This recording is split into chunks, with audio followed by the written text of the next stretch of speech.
not with 10 banners, only one, with the banner of Marxism Leninism, Hoxha, 1960. We shall go to Moscow not with 10 banners, but with only one, with the banner of Marxism Leninism. Speech at the 18th Plenum of the CC of the PLA concerning Liri Belishova's grave mistakes in line. Hosted by Marxist Internet Archive. Before we speak of Liri Belishova, I shall inform the plenum of some decisions taken by the Political Bureau. In recent weeks we have had correspondence with the Central Committee of the Communist Party of the Soviet Union. We have been informed by the Central Committees of the Communist Parties of the Soviet Union, Bulgaria, Romania and Czechoslovakia about a letter which each of them has addressed to the Communist Party of China. In essence, these letters make serious accusations against the Communist Party of China regarding deviation from Marxism-Leninism, dogmatism, sectarianism, and great state chauvinism, and other charges like these. At the same time, these letters defend NS Khrushchev against what is said in a document which was distributed to the representatives of the Communist and Workers' parties of the Socialist camp by the delegation of the Communist Party of China at the end of the Bucharest meeting.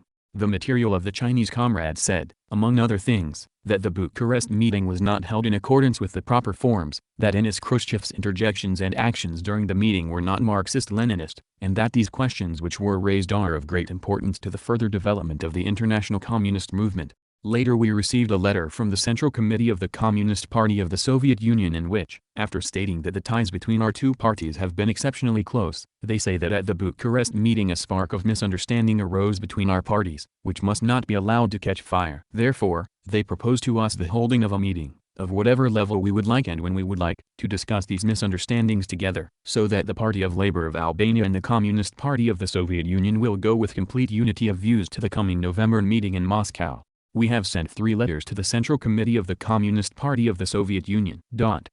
Footnote: these letters are published in this volume, Albania Challenges Khrushchev Revisionism, ed., on pages 70, 80, 85, respectively. End of footnote. For the best preparation of the plenum in regard to the questions we shall discuss, I recommend that the Chinese articles Long Live Leninism, the material distributed by the Soviet representatives at the Bucharest meeting, the 1957 Moscow Declaration, the copies of the letters we have recently addressed to the CC of the CPSU, of which I spoke above, as well as the materials that have been recommended and not read as yet, should be put at the disposal of the members and candidate members of the Central Committee. All these should be studied carefully so that when we discuss them at the plenum, the comrades will be prepared. If we receive other materials from the Communist Party of China about its views, these, too, will be made available for study. Let us now get down concretely to the question of Liri Belishova. You know that at the July plenum, apart from other things, Liri Belishova was criticized for the major serious mistakes she made during her stay in China and the Soviet Union. But at that meeting of the plenum these mistakes were only touched upon in passing, in the course of the discussion. However, after these questions, which several comrades mentioned, were raised, Liri Belishova did not appear before the plenum with a self-criticism, although she knew that the Political Bureau had arrived at the conclusion that her self-criticism before the Bureau was incomplete, that there were many gaps in it. Precisely for these reasons I said at the plenum that, after being re-examined once more in the Political Bureau, her case should be presented to the plenum. In fact, we did examine the question of Liri Belishova. Footnote: on September 3 the Political Bureau distributed a document to all members of the plenum dealing with Liri Belishova's mistakes and with the stand she had adopted in the Political Bureau. End of footnote. We gave her the possibility to reflect deeply, to ponder over the grave mistakes she has made in such complicated and difficult situations, to come out with correct conclusions and reveal the causes which impelled her to make these mistakes. At the meeting of the Political Bureau she showed some signs of irritation in connection with the comrades' questions, which served to uncover and make clearer Liri Belishova's wavering on the political and ideological line of our party. Later, I too summoned her separately, to help her reflect on these questions. Indeed, I reminded her of the non-Marxist methods the Soviet leaders had used to disrupt the leaderships of a number of communist and workers' parties. Therefore I advised her to think over these questions. I want to say that the Political Bureau of the Central Committee, which is always guided by the principle that things must be explained to comrades to save them from the wrong road and mistakes, had tried to help Liri Belishova patiently and calmly. Her mistakes are not small and trivial, but are profound mistakes, in which, if she does not understand them, there is the danger that they will become even more grave and harmful, both to the party and to her position in the party. On the other hand, by criticizing a person who makes mistakes, the party helps him to arm himself, to make efforts to understand the reasons for his mistakes, so that he no longer falls into such mistakes. This has been the road of the Central Committee, the Political Bureau, and myself. In order to correct those who make mistakes, the Political Bureau thinks that Liri Belishova's mistakes are very great and serious. They show that in fact she is in opposition to the line of our party. She is not in agreement, not in unity of thought and action on a number of ideological and political questions with the Central Committee of the party, with our entire party. She does not understand the vital importance to our party, as to any Marxist party, of the question of the ideological and political unity in the party and, all the more so, the question of the unity of the Central Committee and the Political Bureau itself. This question is of vital importance particularly in the existing situation, when the imperialist enemies and the modern revisionists are striving to split the leadership of our party at all costs, even if they can cause some small cracks, to weaken it and then attack the party. Therefore, those who damage this steel-like unity, which the party has forged with struggle and bloodshed through all sorts of storms, must be severely punished, as they deserve, as the great interests of the party and the people require. What are the mistakes of Liri Belishova? As you know, Liri went to China. This trip had an official character, and the delegation of which she was a member did not include all sorts of people, but party people. Thus, the delegation did not comprise apolitical people, but known personalities of our party and state. Before leaving for China, she knew of the disagreements that existed between the Communist Party of the Soviet Union and the Communist Party of China. Not to the full extent to which they developed later, but she knew many things. When it was recommended to her, as far as possible, to avoid expressing opinions on these still unresolved problems, this means that she had knowledge of the nature of the disagreements between the Communist Party of the Soviet Union and the Communist Party of China. However, Liri Belishova went to China and did not act as recommended. During her stay in China, Liri Belishova showed a surprising fear and avoided any discussion with the Chinese comrades, when it was a question of expressing the opinion of our party about modern revisionism, about our friendship with the CP and the government of China, and about the correct meaning of the ties with the Soviet Union. Indeed, in various ways she asked them, as far as possible, to refrain from discussing party questions because, allegedly, she was not authorized, etc. Footnote: this was a false justification of Liri Belishova's. Not only did she have the necessary instructions from the Political Bureau of the CC of the PLA concerning the stand she should adopt in the PRC, but also through a special radiogram of June 4, 1960, Comrade Enver Hoxha drew her attention and instructed her, quote, "We are reading your greetings in newspapers, and they astonish us. They are extremely dry and contain mistakes. First all you must speak longer and exceptionally warmly of China, sternly expose the imperialists and the Yugoslav revisionists. It is entirely impermissible to speak of a certain modern revisionism. The successes of our country and the correct policy of the party in every field must be pointed out well and at length everywhere. The speeches must be politically and ideologically elevated and not with banal phrases.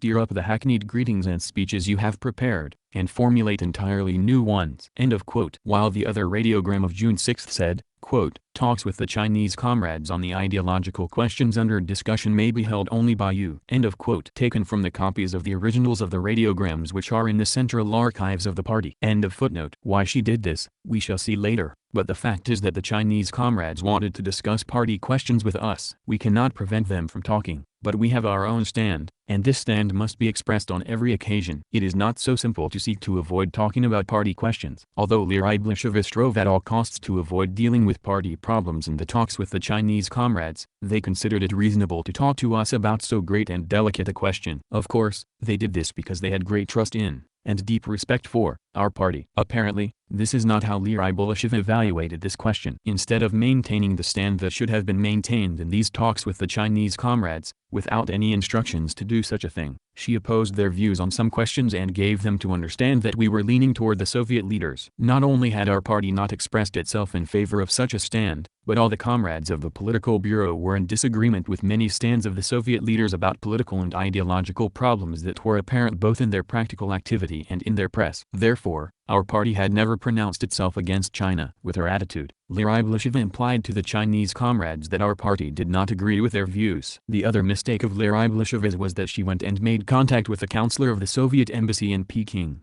and told him about the things the Chinese comrades had said to her. From this her aim emerges very clearly. The Soviet leaders, from Khrushchev down to Polanski, understood how Liri was thinking, that they were her personal opinions, that she was against the Chinese views and for the Soviet position on these questions. Liri Belishova was considered by them the heroine of the situation. The Soviet leaders utilized her actions to create a difficult situation in our party, in our leadership and among our cadres. After the Bucharest meeting they got hold of all the comrades who were in the USSR to expound their views and to get their opinion. in one way or another, to see if they were with the Central Committee of the PLA. Footnote on the word views. On June 6, 1960, Comrade Enver Hoxha, in a very urgent radiogram sent to Liri Belishova, instructed her, concerning the Chinese articles on Leninism, you should find the opportunity to say to them that the CC of the PLA finds them very good, and there is no reason why you should not declare yourself in support of them. Continue to put forward the view of our party everywhere and in all aspects. Taken from the original copy in the Central Archives of the party. End of quote. One of these views was that in China Liri Belishova took a heroic stand, that she gave the Chinese comrades the proper reply and did not allow them to issue a communique on the talks they held with her. This is what the Soviet leaders are saying. Not only was Liri Belishova predisposed to adopt such a stand, but she made another organizational mistake. She violated the discipline of the party. She did nothing at all to seek the opinion of the political bureau. She did not understand that this was a harmful action to fan the flames in this situation of disagreements which existed between these two parties. She knew that disagreements existed between the Communist Party of the Soviet Union and the Communist Party of China, and not between the Communist Party of China and the whole of international communism, as this matter was put forward at the Bucharest meeting.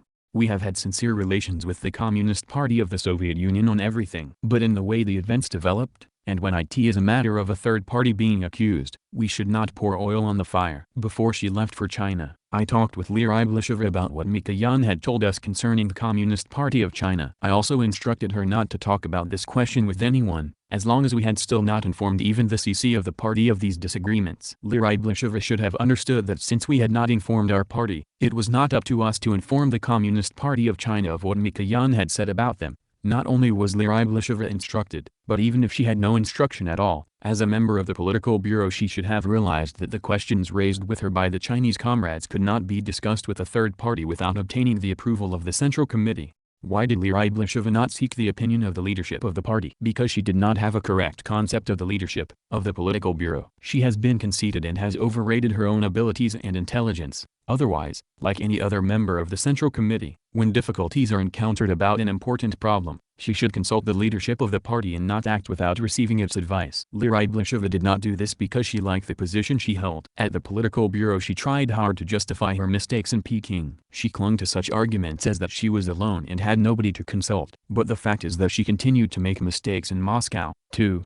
Indeed, up to the meeting of the political bureau after she returned. She does not want to understand her grave mistakes, and she does not admit them. When Liri Belishova was in Peking, I sent her a radiogram. What was its content? When the holding of the Bucharest meeting in June was proposed to us, we had received a radiogram from our embassy in Peking, by which we were briefly informed of what had happened at the meeting of the Council of the World Federation of Trade Unions, about the major differences of principle between the delegations of the Soviet Union and China. We knew that Liri Belishova would have meetings with the Chinese comrades, so we sent a radiogram concerning the meeting of the Communist and Workers' parties which was expected to be held in June. We told her the Chinese comrades had proposed the postponement of the June meeting, and if the Communist Party of the Soviet Union and the other parties agreed with their proposal, we had no objection. If it was to be held in June, we said in the radiogram, the Chinese comrades should be informed, if they would allow us to express our modest opinion, that the participation of the great Communist Party of China in this meeting was essential.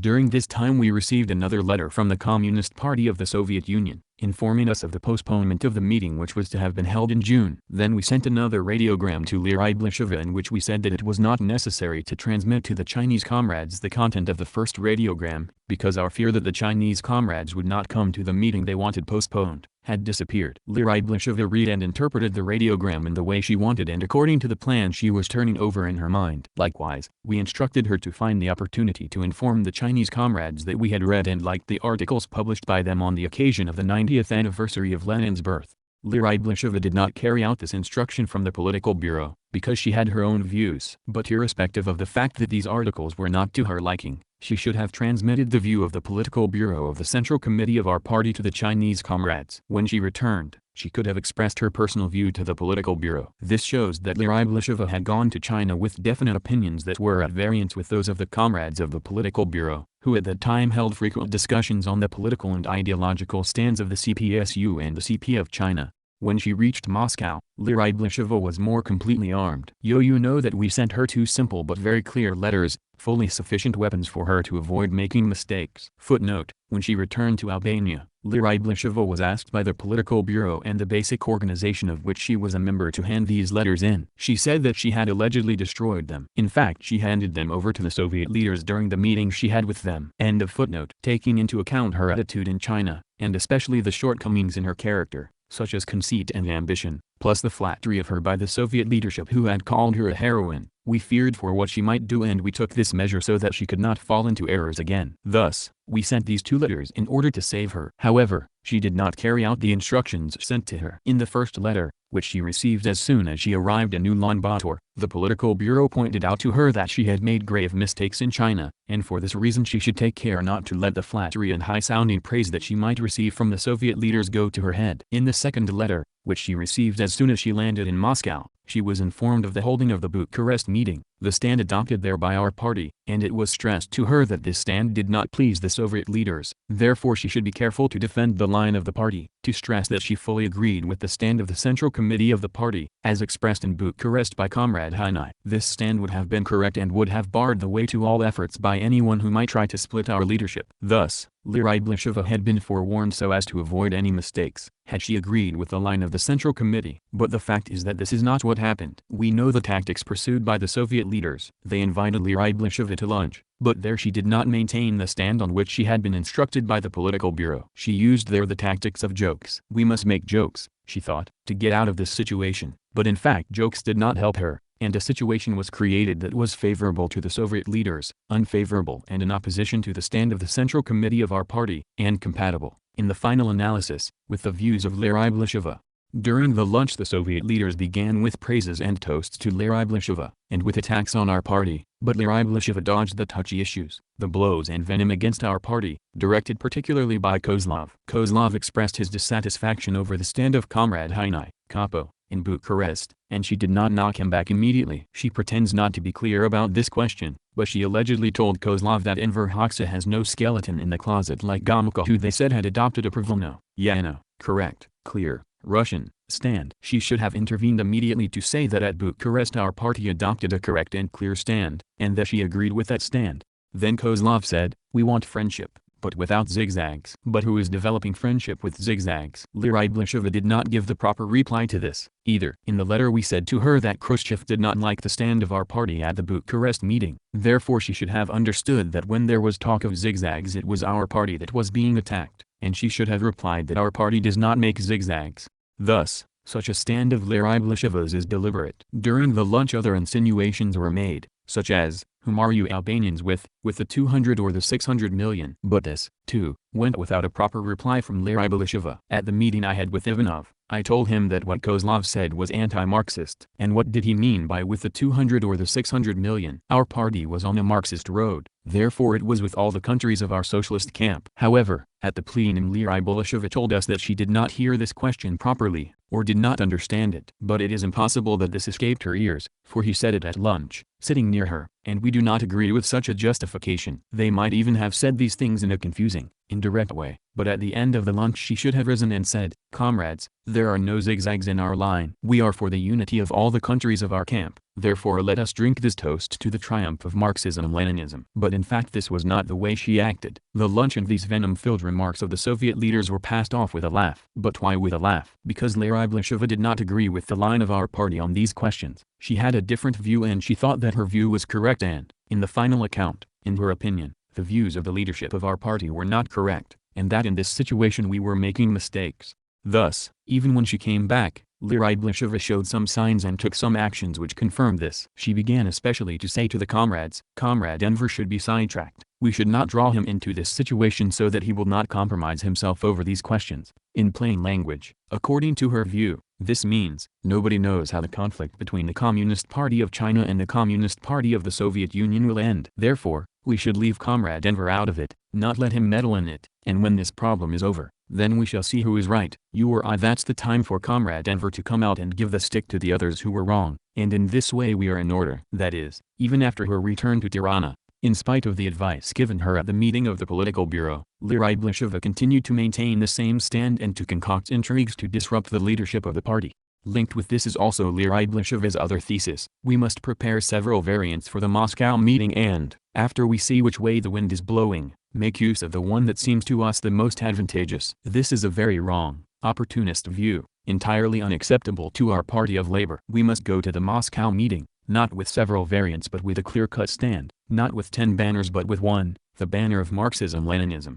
Another view of Liri Belishova's was that the comrades of the Plenum or the alternate members of the Political Bureau should not be given the documents exchanged between the Political Bureau and Comrade Hainikapo in Bucharest, who was instructed through them about the stand he should adopt there. What does this mean? This is connected with the fact that these documents bear Enver's signature, therefore we should not expose him. Why should we not inform the Central Committee about the practice followed by the Political Bureau, and let the Plenum judge its work? What is wrong with this? But in reality there are, and there should have been, second thoughts in Liri Belishova's head. The explanations she has given have not convinced the Political Bureau that she has thoroughly and profoundly understood her mistakes. She should bring out the reasons why she acted as she did and who impelled her, from what basis these thoughts arose in her. That is, she should make a profound analysis of her mistakes. That is why we analyzed this question again in the Political Bureau. The aim of this discussion in the Political Bureau was to help Liri Belishova. The contributions to the discussion were heated, severe, for they concerned the defense of the interests of the party, its line, its life. We must stand firm in behalf of the interests of the party. To tell the truth, Liri Belishova was given plenty of help by the comrades, and she should have made a frank self-criticism, with the gloves off. But her self-criticism in the Political Bureau was not satisfactory. She said nothing. Indeed, through her contribution she indirectly expressed dissatisfaction and doubts about the stand adopted in her regard. Liri Belishova presented her mistakes in a very simple way. She did not make a Marxist-Leninist analysis of these mistakes, of their sources, something which was expected from her. She did not proceed from the principle of telling the party the real causes that impelled her to make mistakes, but she clung to such arguments as she was alone and had nobody to consult. This tactic of Liri Belishova's is not healthy. She should have told the Political Bureau frankly why these mistakes were made and where they had their source. The comrades of the Political Bureau analyzed Liri Belishova's mistakes and arrived at the conclusion that such mistakes would not have been made so easily, had she not had some distorted views about the others and an overestimation of herself. Liri Belishova should have understood clearly that revisionism does not exist only in Yugoslavia, but that revisionist views also exist in parties of other countries, which are deviating from the correct Marxist-Leninist road. Many times we have discussed with Liri Belishova that many actions of the Soviet leaders are not on the right road, but are on an opportunist road, which is to the advantage of the revisionists, particularly of the Yugoslav revisionists. And this has not been a matter only of tactical stands on their part. We observe that the Soviet leaders have allowed a struggle against the Yugoslav revisionists to die down. From time to time they write theoretical articles against the Yugoslav revisionists, but even those have many gaps in them, while as to the concrete struggle against them, this they have cut right out. Indeed there are parties, such as the Communist Party of Bulgaria, which have even taken decisions not to say anything against the Yugoslav revisionists. We cannot say that these matters were bowled from the blue to Liri Belishova, and therefore she has no right to say, "How could I imagine that in the line of the Soviet leaders there are such revisionist views?" We talk about such problems every day, but Liri Belishova's eyes have been blinded by the flattery and great praise of the Soviet leaders, and she has reconciled herself with them. She has forgotten that on such an important question as that of the disagreements between the CPSU and the CP of China no Marxist party whatever can be hindered from expressing its viewpoint, just as it cannot be hindered from expressing it also on the actions of Khrushchev or Kozlov, which we think are not correct at all. When we speak of love for the USSR, we must not include here those who make mistakes, whoever they may be, Soviets, Czechs, Bulgarians or Albanians. Every Marxist and leader must clearly understand that we do not love the USSR for the beautiful eyes of Ivanov. He, Ivanov,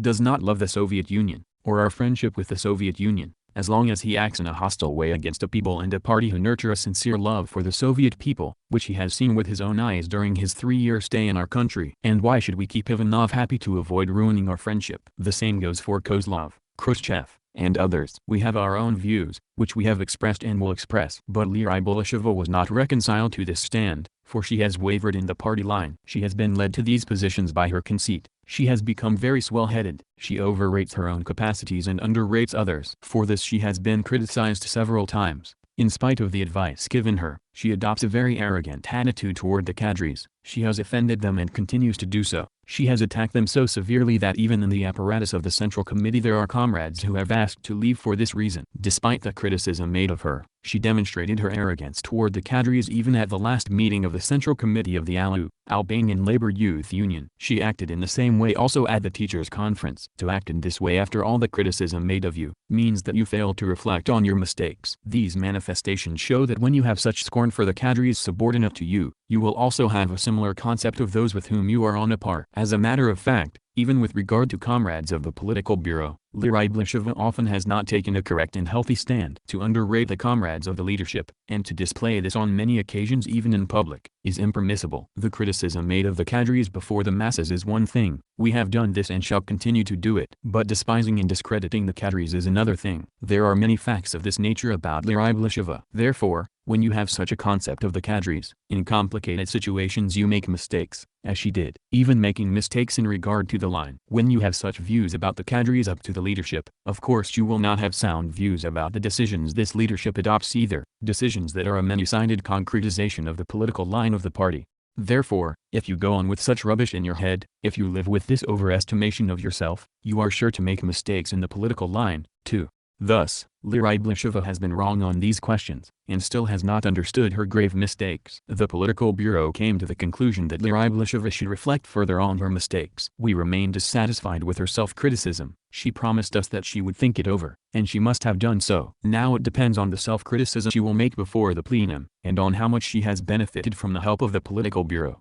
Her case now depends on the evaluation she will make of these problems before the plenum of the Central Committee. We advise her to look straight and deeply into her mistakes from a sound Marxist-Leninist basis, for there is no comrade who holds any ill will, not only toward Liri Belishova but toward anyone at all who has made mistakes. We only wish her well, that is why we are trying to correct her. But with these views she cannot be in the Political Bureau, for it is a very serious thing to be in disagreement with the line of the Central Committee. The Political Bureau has decided to propose to the plenum that Liri Belishova be discharged from her function as a member of the Political Bureau and Secretary of the Central Committee for Propaganda, because these high bodies of the party must not include comrades who run counter to the views and ideological and political line of the Central Committee. Footnote on CC for Propaganda. Despite the great efforts of the Political Bureau and the plenum of the CC to put Liri Belishova back on the correct Marxist-Leninist line, because she was completely compromised by the Khrushchevite revisionists, she lacked the courage to tell the party everything, and sticking to the instructions of her bosses in Moscow, she continued stubbornly to maintain an anti-Marxist, anti-party, hostile stand. Therefore the plenum unanimously expelled her from its ranks. Later, seeing that she was continuing to maintain an anti-Marxist, hostile stand toward the general views of the PLA and Marxism Leninism, the party branch in which she took part expelled her from the party, too. End of footnote. In the Political Bureau and Central Committee there must be complete unity of thought and action, and in the first place on the main questions, such as the current question, which is of exceptional importance to the building of socialism in our country and to international communism.